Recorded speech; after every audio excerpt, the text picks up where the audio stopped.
कौसल्या सुप्रजा रामपूर्वा सन्ध्या प्रवर्तते उत्तिष्ठ नरशार्दूल कर्तव्यं दैवमान्निकम् कौसल्या सुप्रजा रामपूर्वा सन्ध्या प्रवर्तते उत्तिष्ठ नरशार्दूल कर्तव्यं दैवमान्निकम् मातः समस्त जगतां मधुकैटभारेः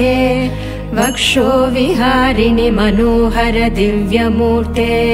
श्रीस्वामिनि श्रुतजनप्रिय दानशीले श्रीलक्ष्मणेश दयिते तव सुप्रभातम् मातः समस्त जगतां मधुकैटभारेः वक्षो विहारिणि मनोहर दिव्यमूर्ते श्रीस्वामिनि श्रुतजनप्रिय दानशीले श्रीलक्ष्मणेश दयिते तव सुप्रभातम् तव सुप्रभातमरविन्दलोचने भवतु प्रसन्नमुखचन्द्रमण्डले विधिशङ्करेन्द्र वनिताभिवन्दिते यदि राजनाथ दयिते दयानिधे जय जय रामानुजा जय जय रामानुजा जय जय रामानुजा जय जय रामानुजा जय जय यति सार्वभौमामलस्वान्त तुभ्यं नमः जय जय जनि सिन्धुमग्नात्मसन्तारक ग्रामणीः जय जय भजनीय कूरेश मुख्यैर्प्रसीद प्रभो जय जय विदुषां निधे जागृहि श्रीनिधे जागृहि पूर्णाय पूर्णकरुणा परिलब्धबोध वैराग्य भक्तिमुख दिव्य गुणामृताब्धे श्रीयामुनार्य पदपङ्कज राजहंस रामानुजार्य भगवन् तव सुप्रभातम् आनेतु मध्यवरदस्य गजाद्रिभर्तुः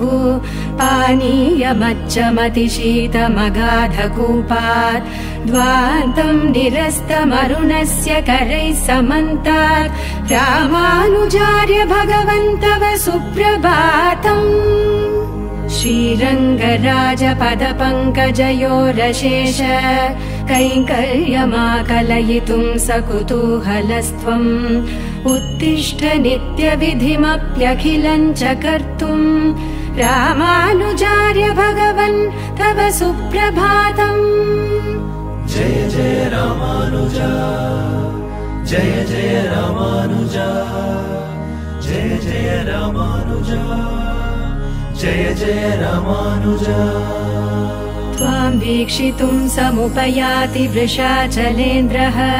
त्वत्सम्प्रक्लृप्तवरशङ्खरथाङ्गपाणिः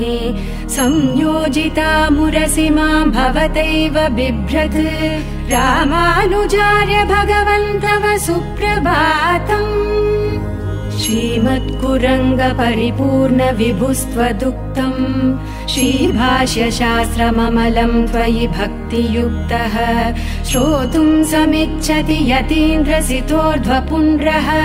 तं बोधयार्थमखिलं तव सुप्रभातम् श्रीभाष्यमालिखितुमात्तविशाललेख्यः श्रीवत्सचिह्न गुरुरानत दिव्यगात्रः वेदान्तसूत्रम् अपि वक्तुममुष्य सर्वम् उत्तिष्ठ लक्ष्मणमुने तव सुप्रभातम् श्रीमान् सपूर्णवटुरादरतः प्रगृह्य श्रीपादुकां यतिपते पदयोः प्रयोक्तुम् वारिस्थितिं वितनुते प्रणतार्तिहारिन् रामानुजार्य भगवन् तव सुप्रभातम् काषाय वस्त्रकटिसूत्रकमण्डलुश्च श्रीदन्तकाष्ठमपि देशिक सार्वभौमाः पाणौ निधाय निवसन्ति विशुद्धगात्राः रामानुजार्य भगवन् तव सुप्रभातम् जय जय रामानुजा जय जय रामानुजा जय जय रामानुजा जय जय रामानुजा त्वां बोधयन्ति गुरवः प्रथिता महान्तः श्रीवैष्णवाशयमिनस्तव पादभक्ताः एकान्तिनश्च विमलास्वदनन्यभावाः तान् पालयाध्ययति शेखर सुप्रभातम् ब्राह्मे प्रबुध्य विबुधा स्वगुरून् प्रणम्य रामानुजाय नम इत्यसकृद्ब्रुवाणाः अष्टाक्षरं सचरमं द्वयम् उच्चरन्ति रामानुजार्य भगवन्तव सुप्रभातम् प्रातः पठन्ति परमद्रविड प्रपन्न गायत्री मन्त्रशतमष्ट शिरस्कमच्चम् श्रीवैष्णवास्तव पदाब्ज निविष्ट भावाः रामानुजार्य भगवन् तव सुप्रभातम् आराधनं रचयितुं कमलासखस्य श्रीयादवाचलपतेर्विविधोपचारैः पातुं च दृष्टिकमलेन नतानशेषान् रामानुजार्य भगवन्तव सुप्रभातम् संसेव्य सप्तशत संयमि सार्वभौमैः सद्देशिकैः सकलशास्त्रविदां वरिष्ठैः एकान्तिभिः परमभागवतैः निषेव्य रामानुजार्य भगवन् तव सुप्रभातम् जय जय रामानुजा जय जय रामानुजा जय जय रामानुजा जय जय रामानुजा गद्यत्रयं निगमशेखर दीपसारौ वेदार्थसङ्ग्रहम् अपि प्रथितं च नित्यम् गीतार्थभाष्यमपि देशिकपुङ्गवानां दातुं प्रसीदयति शेखर सुप्रभातम् पादाम्बुजं यतिपते शरणं विहर्तुं सङ्गत्य संसरणवारिधिलङ्घनोत्काः आयान्ति हस्तकमलाभिधृतोपचाराः तान् पाहि ते करुणया तव सुप्रभातम् स्नातुं कवेरतनया सलिलेषु शिष्यैः आचार्यपूरुषवरैर्यतिभिर्विशुद्धैः श्रीवैष्णवैश्च सह सेव्य महानुभावैः